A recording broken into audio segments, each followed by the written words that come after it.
마가복음 14장 53절로 65절 말씀 봉독하겠습니다.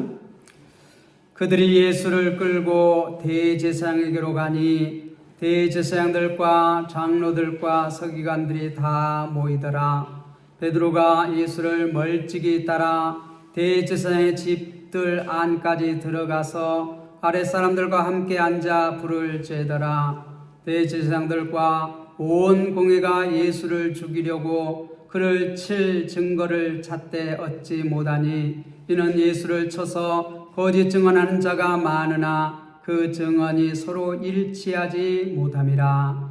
어떤 사람들이 일어나 예수를 쳐서 거짓 증언하여 이르되 우리가 그의 말을 들으니 손으로 지은 이 성전을 내가 헐고 손으로 짓지 아니한 다른 성전을 상을 동안 지으리라 하더라 하되 그 증언도 서로 일치하지 않더라. 대제사장이 가운데 일어서서 예수에게 물어 이르되 너는 아무 대답도 없느냐? 이 사람이 너를 치는 증거가 어떠하냐 하되 침묵하고 아무 대답도 아니하시거늘 대제사장이 다시 물어 이르되 내가 찬송받을 이의 아들 그리스도냐? 예수께서 이르시되 내가 그니라. 인자가 권능자의 우편에 앉는 것과 하늘 구름 타고 오는 것을 너희가 보리라 하시니 대제사장이 자기 옷을 찢으며 이르되 우리가 어찌 더 증인을 요구하리요? 그 신성 모독하는 말을 너희가 들었도다. 너희는 어떻게 생각하느냐 하니 그들이 다 예수를 사형에 해당한 자로 정죄하고 어떤 사람은 그에게 침을 뱉으며 그의 얼굴을 가리고 주먹으로 치며 이르되 선지자 노릇하라 하고 화인들은 손바닥으로 치더라. 아멘. 침묵 속에 드러난 그리스도다.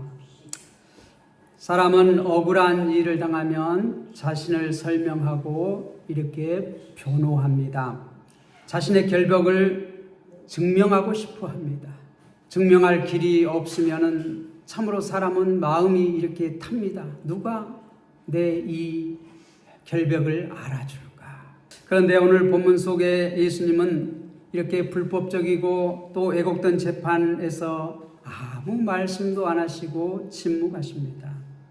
그러나 예수님의 침묵은 어떤 패배의 침묵이 아닙니다. 체념도 또 침묵도 아닙니다. 그것은 하나님의 뜻에 대한 순종의 침묵입니다. 구원을 위한 침묵입니다. 특히 우리 다른 복음서에 함께 보면 마가는 예수님의 침묵을 중심으로 보여주고 있고 마태는 구약 성취를 이렇게 중심으로 얘기합니다. 누가는 예수님의 신적 권위를 이렇게 드러냅니다. 요한은 예수님의 주도권을 이렇게 더욱 강조합니다. 오늘 말씀을 통해서 침묵 속에서 드러난 그리스도를 한번 살펴보겠습니다. 먼저 53절로 59절 예수님은 거짓 앞에서 침묵하셨습니다. 오늘 53절 말씀에 보면 그들이 예수님을 끌고 대제사장으로 가니 대제사장들과 장로들과 서기관들이 다 모이더라. 이 대제사장 이렇게 예수님을 끌고 갔다. 종교 지도자들, 유대교 지도자들, 이 모임이 이렇게 70명이라고 하는데 이 대제사장들과 장로들과 서기관들이 다 모였다 그렇게 말합니다. 이미 이들은 1절에 보면 흉한 계계로 예수님을 잡아서 죽이려고 하는 그러한 계획을 다 세웠습니다. 그런데 명절에는 하지 말자 그렇게 했는데 이 가룟 유다가 찾아와서 내가 예수를 넘긴다. 그래 약조를 하고 이렇게 예수님을 잡아와서 이렇게 끌고 왔을 때 그들이 다 모였다. 그렇게 말하고 있습니다. 그리고 베드로가 예수를 멀찍이 따라 대제사장의 집들 안까지 들어가서 아랫사람들과 함께 앉아 불을 쬐더라. 베드로는 예수님을 내가 죽어도 내가 배반하지 않겠습니다. 끝까지 따르겠습니다. 죽을지라도 다른 사람 다 버릴지라도 나는 예수님을 버리지 않겠습니다. 그렇게 장담했는데 지금 어떻게 그 말이 이렇게 걸렸는지 다 도망갔는데 베드로는 멀찍이 이렇게 따라간다. 멀찍이 따라간다. 그래서 대제사장 집 뜰 안까지 들어가서 그 아랫 사람들과 함께 불을 쬐고 있다. 이 지금 이제 앞으로 어떻게 될 것인가에 대해서 우리가 다음 주에 이렇게 또 볼 텐데 이렇게 말해놓고 또 55절에 보면 대제사장들과 온 공회가 예수를 죽이려고 그를 칠 증거를 찾되 얻지 못하니 온 공회가 예수를 죽이려고 우리가 재판이라는 것은 어떻겠습니까? 이렇게 이제 고발을 하면 또 범인을 잡으면 그 사람이 이렇게 어떤 죄가 있는가 하나하나 이렇게 찾아가면서 이것은 이 죄는 뭐 어떤 죄다. 그러니까 이렇게 벌을 어떻게 받아야 한다. 이렇게 재판해 가면서 그것을 결정을 합니다. 그런데 이 종교 지도자들은 이미 예수를 죽이기로 결정해 놨습니다. 사형 언도를 이미 내려놓고 재판을 시작해요. 우리가 재판은 보통 진실을 찾아가는 과정입니다. 그런데 이미 사형을 이렇게 정해놓고 죽일 명분을 찾는 과정이었어요. 그래서 거짓 증인들이 나타나서 말을 합니다. 이런 말을 하고 저런 말을 합니다. 그런데 그를 이렇게 사형을 시킬 만한 그러한 증거를 찾지 못해요. 우리가 여러 가지 증인들이, 여러 사람의 증인들이 나와서 이 말 저 말 하는데 보통 이게 증인 효력이 있으려면 두세 사람이 어떻게 돼요? 똑같은 말을 해야 돼요. 내가 이런 걸 봤다. 그럼 저쪽에서 나도 확실히 봤다. 나도 거기 있었다. 봤다. 이렇게 하면은 그 증거가 성립되는 것이죠. 그런데 지금 예수님을 이렇게 고발하는 많은 사람들이 있었지만은 이 두세 사람의 증인이 일치하는 증인이 없다는 것이에요. 성립이 안 된다는 것이에요.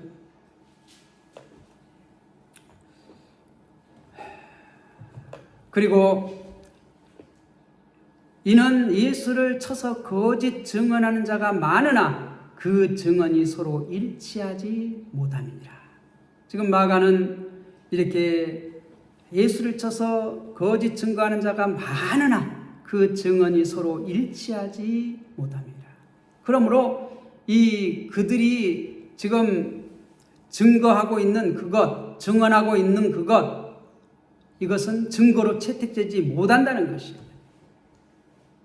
그런데 어떤 사람이 일어나서 예수를 쳐서 거짓 증언하여 이르되, 또 마가는 지금 어떤 사람이 일어나서 예수를 쳐서 증언하는데 그것도 거짓이다, 그렇게 말을 합니다. 그 사람의 증언이 무엇인가 보시기 바랍니다. 58절에 보면 우리가 그의 말을 들으니 손으로 지은 이 성전을 내가 헐고 손으로 짓지 아니한 다른 성전을 사흘 동안 지으리라 하더라 하되. 우리가 지금까지 마가복음을 보아왔지만 예수님께서 이 성전을 헐라 그렇게 말씀을 하셨지만 자신이 허문다고 그렇게 말하지는 않았어요. 이게 파괴되리라 우리가 마가복음에서 그렇게 말했죠. 이 성전을 헐라 그렇게 말한 것은 요한복음에서 2장 19절에서 요한이 증거해요. 이 성전을 헐라 그러면 내가 3일 동안에 다시 일으키리라. 그거는 자기 몸을 가리켜서 한 말이다. 요한은 그렇게 해석해요. 그런데 마가복음에서는 한 번도 이렇게 말한 적이 없어요. 이게 무너지리라 그렇게 말을 했어요. 파괴되리라 그렇게 말을 했어요. 그러나 손으로 이것을 헐고 손으로 짓지 않은 다른 성전을 사흘 동안 지으리라 이런 말은 예수님께서 한 적이 없어요. 그래서 거짓 증언이라는 것이에요. 그래서 그 증언도 서로 일치하지 않더라. 이게 증거로 채택됐다는 거예요? 못 됐다는 거예요? 안 됐다는 거예요. 마태복음은 여기서 예수님의 침묵을 더 강조합니다. 예수님은 아무 대답도 하지 않으셨다. 이렇게 말합니다. 이 장면은 구약의 예언을 떠올리게 합니다. 그가 곤욕을 당하여 괴로울 때에도 그의 입을 열지 아니하였으며, 이사야 53장 7절은 곤욕을 당하여도 괴로울 때에도 그 입을 열지 않았다. 침묵하셨다. 예수님은 우연히 침묵한 것이 아닙니다. 고난받는 종으로서 이사야 예언을 이루시고 계신 것입니다. 또한 요한복음을 보면 예수님은 완전히 수동적인 분이 아니셨습니다. 대제사장의 질문에 필요할 때는 말씀하셨습니다.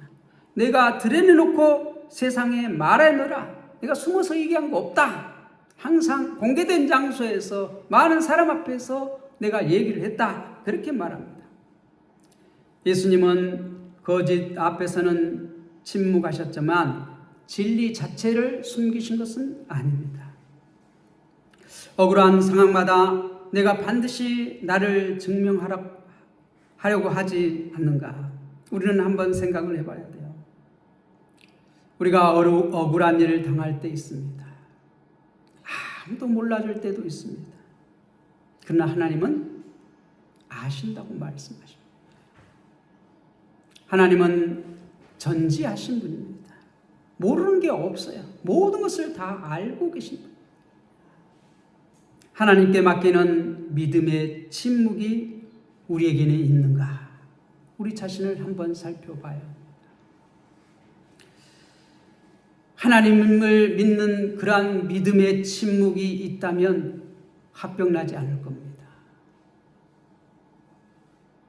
그런데 그러한 하나님을 모르면 어떻게 돼요? 내가 억울한 일을 당하고 아무도 내 사정을 몰라줄 때 우리는 열불납니다. 화병이 납니다. 그러나 하나님께 맡기는 믿음의 침묵이 있다면 우리는 언젠가는 하나님께서 내 이 억울한 이 일을 신원해 주실 것이다. 그렇게 믿으면 우리는 어떻게 돼요? 마음이 편해져요. 하나님은 알고 계신다.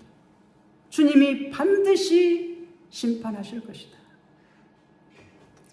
두 번째는 예수님은 결정적인 순간에 자신의 정체를 드러내셨습니다. 오늘 60절에서 62절 말씀을 보면 대제사장이 묻습니다. 너는 아무 대답도 없느냐?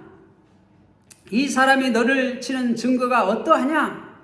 왜 침묵하냐? 이 말이죠. 61절에 보면 침묵하고 아무 대답도 아니하시거늘.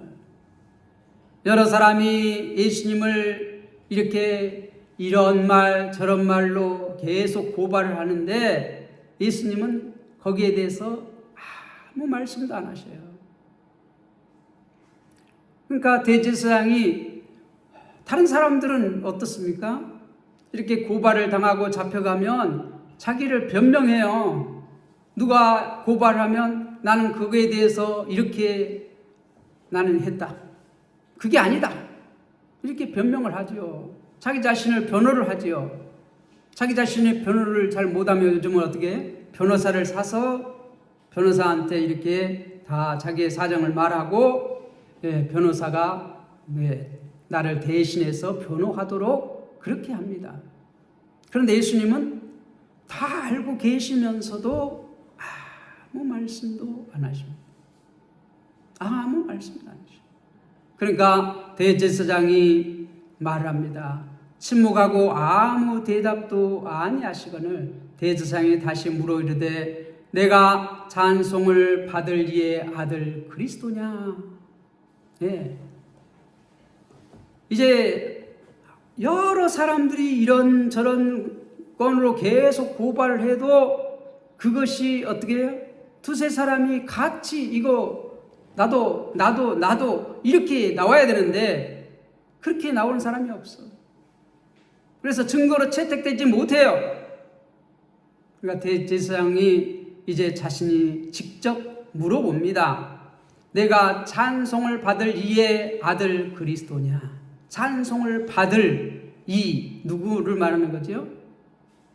하나님을 말하는 것이에요. 하나님을 말하는 것이에요. 오직 하나님만 찬양받기에 합당하신 분이에요.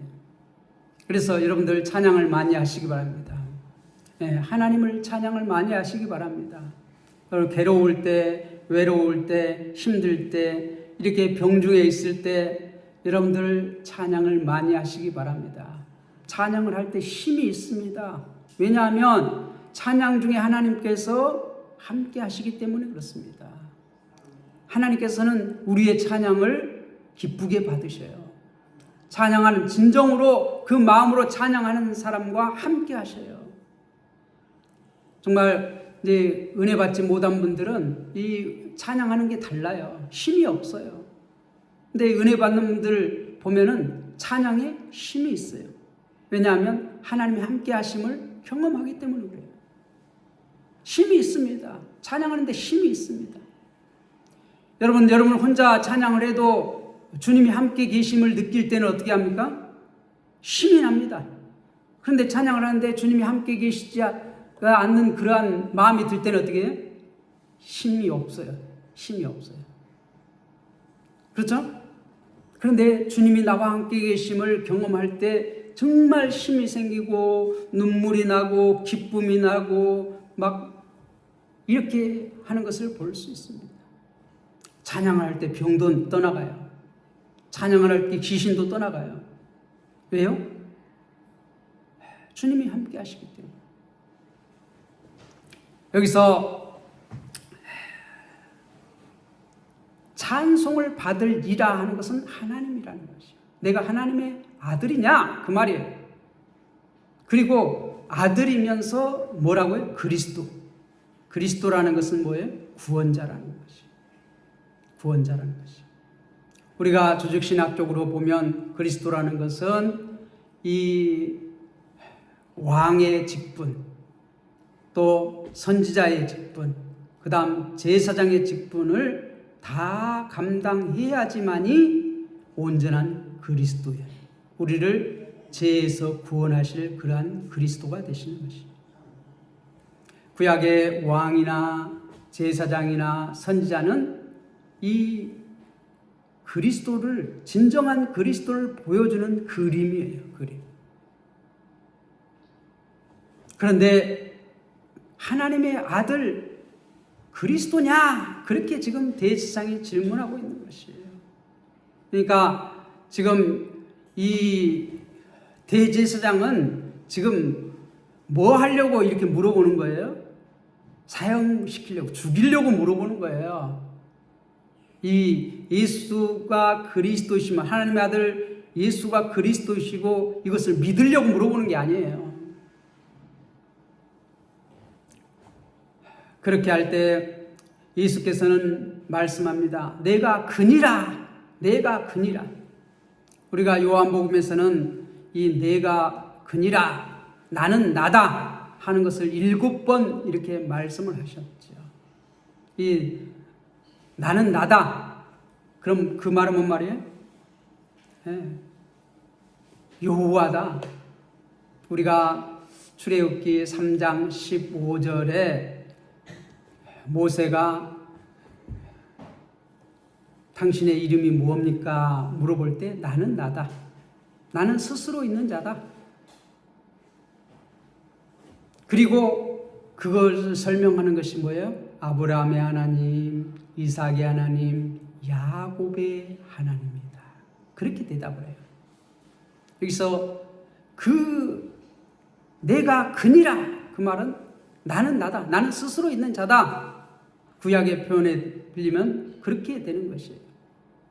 그렇게 말씀하시고 이제 뒤에 설명을 합니다. 내가 그니라 하는 말을 설명을 하는데, 인자가 권능의 우편에 앉는 것과 하늘 구름을 타고 오는 것을 너희가 보리라. 이렇게 지금 대답하고 있어요. 이 말은 이제 구약의 두 본문을 함께 인용하는 것입니다. 시편 110편 1편의 1절에 내 오른편에 앉아 있으라. 또 다니엘서 7장 13절에 보면 인자 같은 이가 하늘 구름을 타고 왔다. 그렇게 말하고 있는데 예수님은 단순한 그 메시아라고 말씀하신 것이 아니에요. 나는 하나님께 권세를 받은 심판자이며 왕이다 라고 선포한 것입니다. 나는 난데 그 스스로 계신 자는 여호와는 주는 여호와란 말은 뭔 말이에요? 주란 말이에요. 주님이란 말이에요. 왕이란 말이에요. 나는 하나님께 권세를 받은 심판자이며 왕이다 그 말이에요. 누가복음은 이 부분을 더 강하게 기록합니다. 이후에는 인자가 하나님의 권능의 우편에 앉아 있으리라. 누가복음 22장 69절에 그렇게 말합니다. 지금은 예수님이 신문 받고 계신 것처럼 보이지만 장차 심판하실 분은 예수님 자신이라는 것이에요. 나는 예수님을 단지 어떤 도움을 주는 분으로 생각하는가? 아니면 나의 왕으로 믿고 고백하는가? 그리고 그 앞에서 살아가는가? 믿음을 고백해야 할 순간에 침묵하고 있지 않는가? 우리 자신을 한번 살펴봐야 합니다. 예수께서 이르시되 내가 크니라. 인자가 권능자의 우편에 앉는 것과 하늘 구름 타고 오는 것을 너희가 보리라. 이렇게 예수님께서 답변하시니까 대제사장이 자기 옷을 찢으며 이르되 우리가 어찌 더 증인을 요구하리요. 그 신성 모독하는 말을 너희가 들었도다. 이 대제사장이 예수님께서 답변하신 그 말씀을 듣고 자기 입고 있던 옷을 찢었다는 것이에요. 그 찢은 의미가 이거는 신성 모독이다. 하나님을 모독하는 것이다. 그렇게 지금 행동으로 표시하는 것이에요. 너희는 어떻게 생각하느냐 하니 그들이 다 예수를 사형에 해당한 자로 정죄하고 사형에 해당한다. 그렇게 다 대제사장의 말을 듣고 이렇게 정죄합니다. 죄를 정했다는 것이에요. 사형, 언도했다는 것이에요. 그러니까 이제 어떤 사람은 그에게 침을 뱉으며 그 얼굴을 가리고 주먹으로 치며 이르되 선지자 노릇하라 하고 하인들은 손바닥으로 치더라. 이 침을 뱉으며 모욕했다는 것이에요. 그 얼굴을 가리고 주먹으로 친다는 것이에요. 그리고 뭐라고 말해요? 선지자 노릇하라. 내가 그리스도라면 하나님의 사람이라면 이렇게 얼굴을 가려놓고 주먹으로 치고 나 누군지 맞춰봐 이 말이에요. 예수님이 알까요? 모를까요? 네, 다 아시죠. 그런데 말을 해요, 안 해요? 아무 말씀도 안 하십니다. 아무 말씀도 안. 손바닥으로 쳐도 아무 말씀도 안 하십니다. 대제사장은 더 증인이 필요 없다는 것이죠. 사람들은 예수님을 정죄하며 침뱉고 얼굴을 가리고 때리기 시작합니다. 누가복음은 이 조롱 장면을 더 구체적으로 기록합니다. 거기 누가복음 22장 64절을 보면 가리고 물어 이르되 선지자 노릇하라. 너를 친 자가 누구냐? 사람들은 예수님을 조롱했습니다. 그러나 아이러니하게도 그들이 조롱한 내용 속에 진리가 숨어 있습니다. 예수님은 참 선지자셨고 참 왕이셨으며 하나님의 아들이셨습니다. 요한복음은 예수님의 죽음이 우연한 비극이 아니라 하나님의 계획 속에 있음을 반복해서 보여주고 있습니다. 예수님은 억지로 끌려가신 것이 아니라 스스로 십자가를 선택하셨습니다. 예수님이 침묵하신 이유는 자신의 죄 때문이 아니라 우리의 죄 때문이었습니다. 예수님께서는 왜 변명하지 않았어요? 우리의 죄를 감당하시기 위해서. 우리가 그렇잖아요. 누가 말을 할 때 그 말이 딱 맞아. 그러면 어떻게 돼요? 할 말이 없어. 할 말이 없어. 예수님은 자신이 죄가 없지만 거기에 대해서 할 말이 있죠. 다 거짓이라는 말 할 말이 있죠. 그런데 어떻게 돼요? 우리의 구원자가 되시기 위해서, 우리의 대신, 우리 죄 대신 감당하시기 위해서 어떻게 당연한 것처럼 다 당하신 것이에요. 예수님은 죄가 없는 분이고 당하실 이유가 하나도 없는 분이지만 우리 죄인들을 대신해서 다 당하신, 마땅히 당해야 한 것처럼 다 당하신 것이에요. 할 말이 없는 것처럼 다 당하신 것이에요. 예수님은 그 일을 하러 오셨습니다.